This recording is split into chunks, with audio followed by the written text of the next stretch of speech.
Welcome back to Skyridge High School. John Newbold and Rex Davis here with you. Diana Young, our producer in studio. We appreciate her. And thank you for listening here on 106.9 The Fan. What a game tonight. It was one of only 5 games in the whole state that had 2 ranked opponents in the top 25, as Skyridge was ranked 6th, the Bobcats 17, and it was a tough loss. And here we're joined on the postgame show with Coach Hal and also a player. Here you go. Let me give you the mic there. Hunter Larson coming up with us. Senior defensive line. You play O-line too, Hunter. Just hold the mic up to you. Okay, Hunter. Tough loss, but you guys played fantastic tonight. What did you see out there during the game? Our team fought hard. Our coaches had us ready to go. We had a good game plan. We played our hearts out, and some things just didn't go our way, but it's all right. We're going to get back to work, and we're going to come back and do great. Well, how did you feel? I guess from week 1 there was some more mistakes than you guys would like to have, but tonight a little more crisper. Did you feel that way? Yes, sir. Our coaches have been coaching us up. We've been working hard as a team, conditioning, getting ready to go. We have a lot of guys going both ways. We're a hard-working team, and we're just trying to get better every week. Well, let everyone know that's listening. So how many years have you played? Have you been playing Pop Warner all the way through? I've been playing since I was 7 years old with a lot of my buddies down there on the field. We've been coming up together, and it's been a great experience. I've been by my side. So you do get a loss. So what do you guys do to regroup? What do you have to do as a senior to get your guys ready for the rest of the year? We just got to put it behind us, get ready to go, and learn from it but not forget, and get ready to go for the next opponent. Go 1-0 every week, and just get better as a program and work hard. Well, Hunter, we appreciate you taking some time after a hard-fought game. I mean, you come on the end you don't ever want to be on, but we appreciate you coming up and taking some time with us. And who would you like to give a shout-out to out there? Shout out to my whole team, all my brothers, my O-line, my quarterback, my receivers, all my brothers, my DBs, working hard out there, trying to get us the calls. My coaches was coaching us up. Just our whole program. I mean, I love them all. Our parents, everyone, our cheer squad, our fans, everybody. Well, thank you so much for taking time with us, Hunter, and we'll see you the rest of the year. Well, thank you. Thanks. All right, again, the Bobcats fall on the short end tonight, 18-10 over to Skyridge. We're joined now with Coach Shell here on the postgame show. And, Coach, you just heard Hunter talk about your game plan coming into this game. I mean, from the very start, your defense came to play tonight. Yeah, I'm extremely proud of those kids on defense. They battled all the way through. They got put in a couple critical situations where I thought they responded unbelievably. We had a couple really nice goal line stands.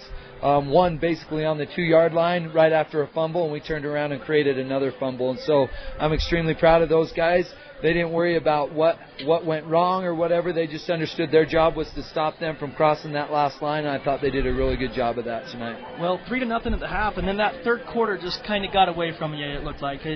Just made a couple mistakes and put ourselves in a pretty tough situation. One of the things we talked about this week was making sure that they didn't get anything over the top on us, and they didn't. And then protecting the ball on offense. And we turned the ball over several times today. And I preach all the time to our defensive guys that we want a 2-to-1 turnover ratio. That'll get you wins. And we were in the negatives in turnovers tonight. And so, that's the story of the game. 2 quick questions before we let you go, Coach. We named co-players of the game. We named Titan Saxton and Scout Morris as the players of the game because Scout was doing it on both sides and Titan was, it seemed like, in on every play. Yeah, here, I don't. It's early. I actually coached Titan's brother when I was here before, and they have really good instincts, but. To be honest with you, Titan could be the best corner I've ever coached. He has unbelievable instincts, and the one thing I've really challenged him, or we've challenged him to do, is to work on his tackling, and he's done a fantastic job with that. Really proud of him. And then Scout has a really good understanding of what we're trying to do in the back end. We actually put in a nickel package this week, and he played a lot of nickel where he's manned up on the slot, did a fantastic job. He actually was really close to having a quarterback sack. Got a little nervous when he got close there. But I'm really proud of these guys for the way they prepared this week and the way they took our coaching and were able to, for the most part, execute the game plan. Well, and I forgot to ask Hunter, too, but Hey, your guys have got a great opportunity next week to play in Maverick. Yeah. How exciting is that for your program? It's really exciting, but we really focus, as Hunter mentioned, on going 1-0 every single week. This one's going to hurt a little bit because, this is one of the best programs in the state. Yep. And at our level, we're one of the best programs in the state. And we wanted this battle, we wanted this fight, and we were right there in the end. Our kids are going to be really tired tomorrow. The challenge is going to be how do we rebound, and that's the test of a good team. The other issue is Shelley hasn't played a game yet. It'll be their first week next week. They have a brand new coach. I don't even know that we'll get film, and so it's going to be really raw. Our plan, and it'll be great to watch these kids go out and execute. But I'm so proud of the way they fought tonight. You never want to lose a game, but I definitely feel like there was a little bit of a statement made tonight, especially about our defense. And also the fight of our entire team. Yep. You guys never gave up and had an opportunity. So, absolutely. Coach, congratulations, or excuse me, thank you for coming up is what I meant to say. I apologize. But yeah, no worries. Again, thank you for taking the time to come up tonight. Thank you. Appreciate the crowd again. We love Bobcat Nation for sure. All right, so that was Coach Hal and Hunter Larson after a tough loss, but like he said, they're going each game, each week, Rex. And you got to love that mindset. You got to love that coach was so proud of Coach Chris Howell was so proud of his kids. They came out here and lost this game, but he was so proud, and he should be. They came out here and played the cream of the crop in 6A. They like to consider themselves the cream of the crop in 4A, but when you're playing 2 classifications up and you come out here and play as hard as they did, even taking a loss, like he said, it's going to hurt, and it's going to hurt for a little while, but Coach Howell and Hunter Larson and all these kids, they just came out here and they did what they could, and you got to be proud of that if you're a Skyview fan. So, again, the player of the game will tow players of the game. Titan Saxton, he had that fumble recovery. It seemed like he was on every tackle. And then also Scout Morris had an interception. And then his 12-yard TD catch that brought Skyview to 16-10. They were trailing with 4:28 in the game, or in the third quarter, excuse me. No, that was the game, 4:28 in the fourth. But that will also be the Old Gristmill bread and butter play of the game, was the 12-yard TD pass from Mason Falsloff to Scout Morris on 4th down, and they passed it to the corner.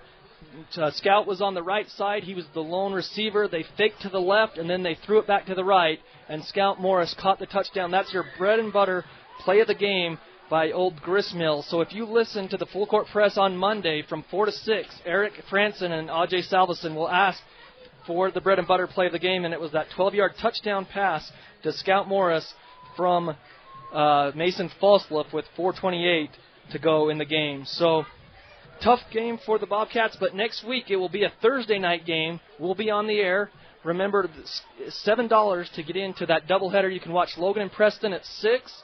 And then after that game, 20 minutes following that game, Skyview will take on the Shelley, Idaho. The Russets will make the trip down, and it will be the Bobcats versus the Russets. And that game, we figure, will kick off around 8:30 or so. We'll be on the air around 8:20, so keep it tuned to 106.9 The Fan. That will be on Thursday night.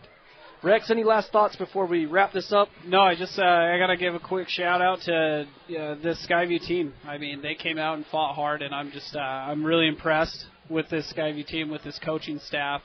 Heck of a ball game here tonight. This is why we love Friday Night Lights, because anything's possible, and that thing came right down to the wire. These kids gave their heart and soul out there, and so just good job to Skyview out there tonight. So again, we want to thank Hunter for coming up, and also for Coach Hal with his comments on the post-game show. Again, Diana Young, I was thinking Lewis, but Diana Young, our producer in studio. Rex Davis, thank you. And for myself, John Newbold, have a great weekend, everybody.